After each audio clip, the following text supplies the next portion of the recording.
ఇవాళ social media యాక్టివిస్టుల మీద దౌర్జన్యకాండ చట్ట వ్యతిరేకమైన పద్ధతుల్లో ఈ ప్రభుత్వం పనిచేస్తున్నప్పుడు వైఎస్ఆర్ కాంగ్రెస్ పార్టీ కళ్ళు మూసుకొని చూస్తూ ఊరుకోదు.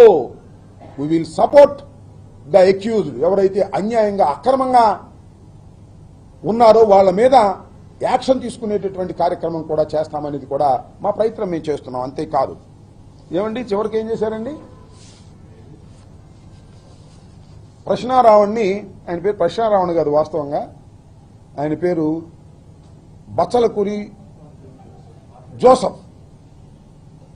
ఆయన్ని ఈ 4 కోర్టుల్లో బెయిల్ ఇచ్చేసింది కాబట్టి అసలు సెక్షన్ మార్చేద్దామన్నారు. ఏమి సెక్షన్ అది దుంపదేగా, యుఏపిఏ అంట. అదేంటి, అన్లాఫుల్ యాక్టివిటీస్ ప్రివెన్షన్ యాక్ట్. టెర్రరిస్టుల మీద పెట్టేటటువంటి కేసు పెట్టారు, టెర్రరిస్టుల మీద. ఇప్పుడు ఎక్కడ పోతాడు మ్యాజిస్ట్రేట్ గారు? ఇప్పుడు న్యాయస్థానం ఎట్లా వస్తుందో చూస్తాం అని న్యాయస్థానాన్ని సవాల్ చేశారు. న్యాయస్థానాన్ని, ఎందుకంటే ఈ యాక్ట్ పెడితే, ఈ సెక్షన్ పెడితే లోయర్ కోర్టు బెయిల్ ఇవ్వడానికి వీల్లేదు. అందువల్ల లోయర్ కోర్టుల మీదే ఛాలెంజ్ చేసే పద్ధతుల్లో ఇవాళ వక్రీకరించి ఒక తప్పుడు కేసు పెట్టారండి. తప్పుడు కేసు రావణ్ మీద. రావణ్ మావాడు కాకపోవచ్చు, మా పార్టీ కాకపోవచ్చు, వాళ్ళ సతీమణి చెప్పింది మాకు ఏ పార్టీతో సంబంధం లేదు అని. ఇలాంటి తప్పుడు కేసు పెట్టి ఉగ్రవాదుల మీద పెట్టేటటువంటి కేసుని ఒక యూట్యూబర్ మీద మిమ్మల్ని ప్రశ్నిస్తున్నారనే ఉద్దేశంతో మీరు పెడితే మేము చూస్తూ ఊరుకోవాలా? వైఎస్ఆర్ కాంగ్రెస్ పార్టీ ఈ తప్పును తప్పు అనకూడదా? తప్పును తప్పు అంటాం.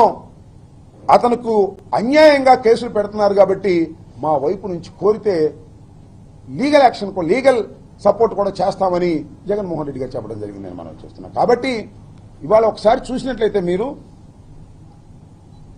కేవీఆర్ మా పార్టీ కాదు, రావణ్ మా పార్టీ కాదు, చచ్చిపోయి బూడిదైపోయినటువంటి సాయికృష్ణ మా పార్టీ కాదండి.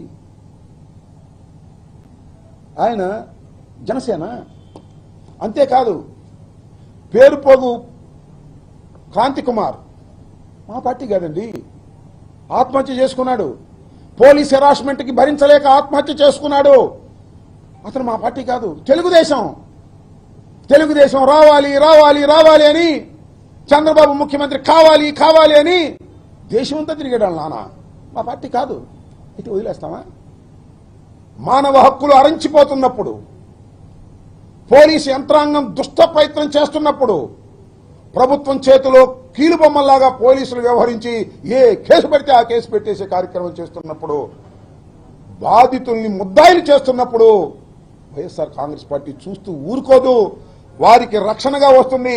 అతను తెలుగుదేశం కావచ్చు, అతను జనసేన కావచ్చు, అతను ఏ పార్టీకి చెందినవాడు కావచ్చు, ఒక అన్యాయం సమాజంలో జరుగుతున్నప్పుడు వెలుగెత్తి చాటవలసినటువంటి బాధ్యత 5 సంవత్సరాలు ఈ రాష్ట్రాన్ని పరిపాలించినటువంటి ఒక రాజకీయ పార్టీగా, 40% ఓట్ బ్యాంక్ కలిగినటువంటి రాజకీయ పార్టీగా, ఒక చైతన్యవంతమైన రాజకీయ పార్టీగా ఖచ్చితంగా ఈ తప్పుల్ని ఖండించడానికి ప్రయత్నం చేస్తుంది.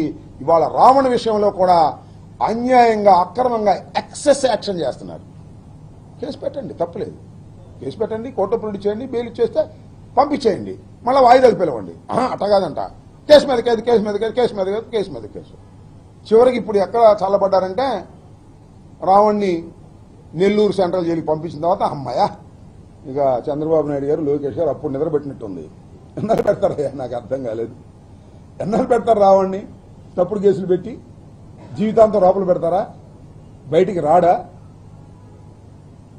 ఎంత ప్రాముఖ్యత ఇచ్చారు? సమస్యలు ఎన్నున్నాయి ఈ రాష్ట్రంలో. ఈ సమస్యలన్నీ వదిలేసి రావణ్, కేవీఆర్ ఇలాంటి సోషల్ మీడియా యాక్టివిస్టుల్ని కట్టడి చేసే కార్యక్రమం నేను తెలియకొడుతానండి.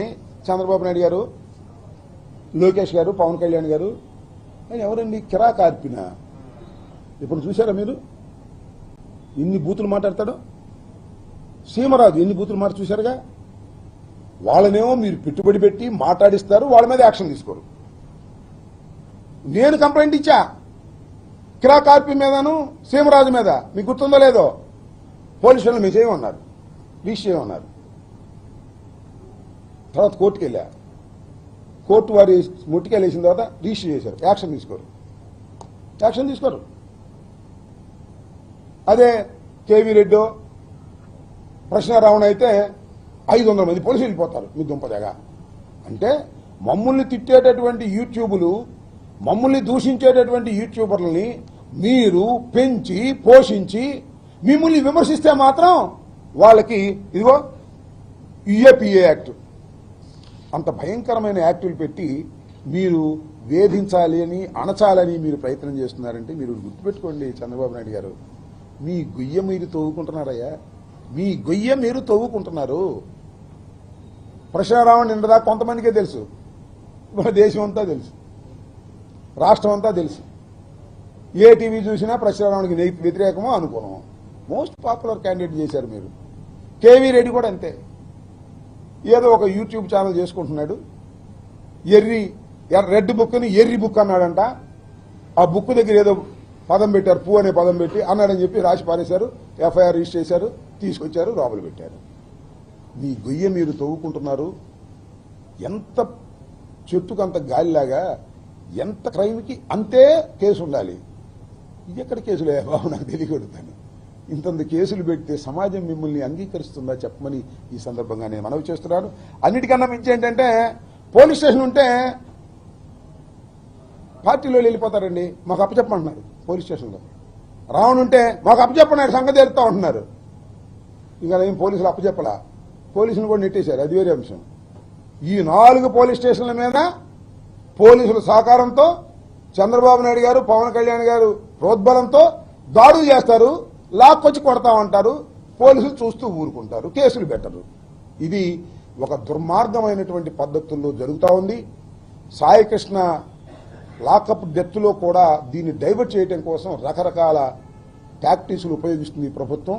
నేను ఒకటే చెప్తున్నాను, పోలీసు వారు ఎక్సెస్గా ప్రవర్తిస్తున్నారు, తప్పుడు కేసులు పెడుతున్నారు, అన్యాయంగా వ్యవహరిస్తున్నారు.